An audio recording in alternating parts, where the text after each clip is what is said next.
There are signs the crypto bear market hasn't bottomed out just yet. Barry Silbert of Genesis has been accused of prolonging a $900 million debt to Gemini Earn. Let's hope that doesn't sour or the crypto markets could be headed lower. Turkey is pushing ahead with their central bank digital currency, the digital Lira. Will this be successful in a country that has seen 80% inflation in the last year? Find out more in today's crypto news. But first, hit the like button, subscribe to the channel for regular crypto news updates, and let's get into it.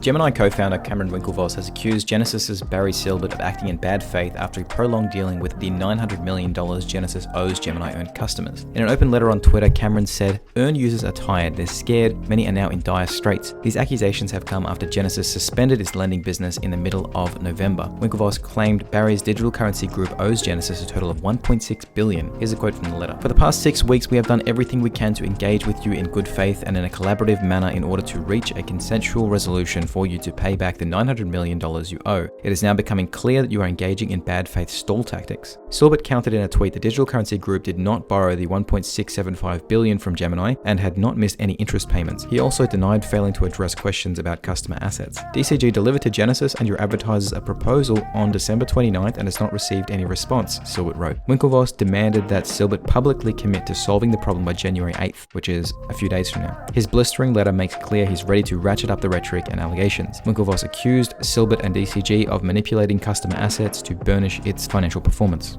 We've discussed the mounting loan issues of Genesis last month. Given they are one of the biggest players in crypto, this implies the market could see further stress if this deal ends badly. We aren't out of the woods just yet, unfortunately. Anyone who's been looking closely at the market since the Luna collapse can see that crypto businesses are heavily tied together by loans and collateral payments that were made during the bull market that aren't really holding up quite well now that we're in harder times. These are problems of central management of people's money. Custodians are not holding your funds and giving you security and interest payments for nothing. They're going to take risks to generate more income for the funds that they are managing.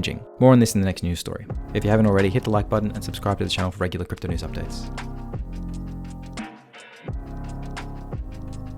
Crypto firm Celsius Network has been in court recently over their bankruptcy filing. The judge has ruled that digital assets on Celsius Network's Earn program belong to the estate and not to the retail users. The Earn program is where users stake their coins for interest. The court also determined that Celsius can sell its $18 million in stablecoins to pay off its administrative expenses. Well, there you have it. If it wasn't already confirmed, the cryptocurrency that is put on coin staking services belongs to the business and not to the retail users. During the bull market, depositing your coins on BlockFi, Celsius, or Gemini Earn seemed like a no-brainer to earn good interest on coins that you'd probably just have sitting on a hardware wallet somewhere. I think the contagion event of last year, which ended in most of these services halting withdrawals and freezing customer funds, really proved the point that it's not a good idea to leave your funds with these businesses. When Celsius entered bankruptcy in July, the company had approximately 600,000 interest-bearing accounts, according to a court document published by Celsius claims agent Stretto. So many unsuspecting retail investors have been burnt over this. I think in the longer term, we'll move to liquidity staking on DeFi services with lower rates and transparent protocols where you know your funds are only being used in ways they're specified and there's no additional business risk. When there are middlemen involved in money, you can guarantee they want to make their cut any way they can, and these are the kind of things that happen because we are willing to take those risks. It could just be the way we've learned to trust institutions and businesses once they're regulated. Like BlockFi was heavily regulated and they were on the American Stock Exchange. People learned to trust those businesses with their money, but they hadn't actually seen a bear market and harder times where these businesses would go through difficulty, see what they would do with their money in those circumstances. Maybe it's just the fault of these businesses not being around long enough to actually see a down cycle to know how to deal properly with that when it comes. Turkey is pushing ahead with its digital Lira. The Turkish central bank announced it's completed its first set of trials for the long-planned digital currency. It will be running limited closed-circuit tests with stakeholders in the first quarter of 2023.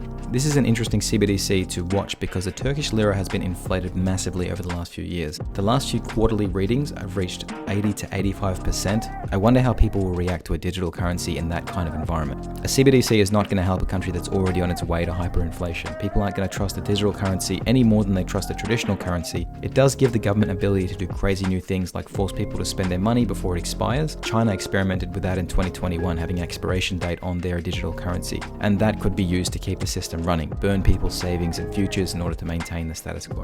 What an interesting world we're headed into. That's all for today's crypto news. I'll see you next time for another update.